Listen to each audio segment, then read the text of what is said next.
This is Ron Schutz again, continuing the discussion of how to prosper in 2022 and beyond. As I mentioned earlier, who pays for all this stuff? Well, if you're in the majority, you are in the top 10%. That was the $6,000 as a married couple and roughly $5,000 a month clear in your checking account is about the break point. Anybody that makes less than that falls into the next two categories.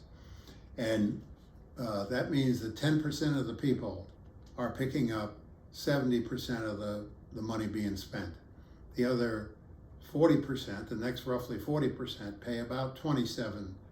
So a bill comes for $100 you go out to dinner together or out to lunch together, and the top 10% get to pay $70 for the bill.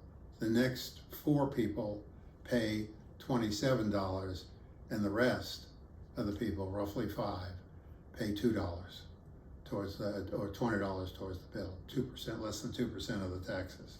So keep that in mind, is who's paying the tax bill.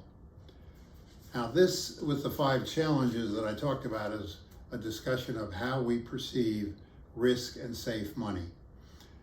You get income coming in from the top, and a 25-year-old has a greater lifetime capital potential, unless they're a billionaire, than a 75-year-old might have.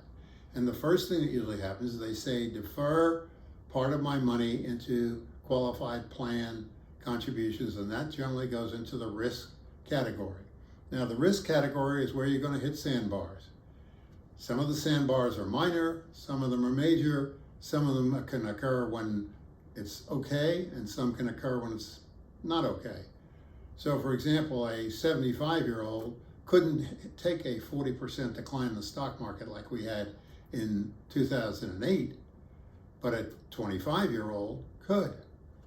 However, as you progress, you got to decide, how am I going to split my money?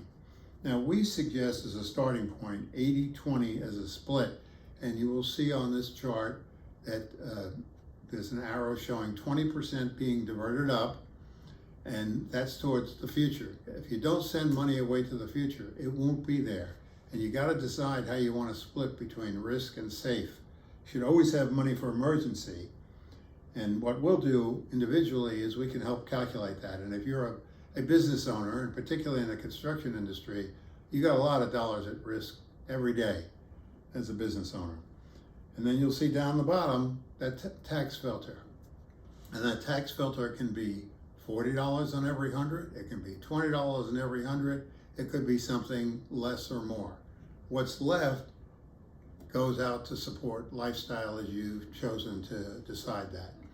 So this was one of the ways that we look at the way you have your money allocated, and is it amounts that you're comfortable with, and do you have enough to withstand a sandbar if you happen to hit it. Next, we're going to talk about ownership, and there we're going to use, as I said, the construction industry, because it's not our problem to fix the roads. It's our public entities that are there to fix the roads, but they still have to turn to people that are capable of fixing that. And so we're going to address that, because the infrastructure bill is going to have a huge impact going forward.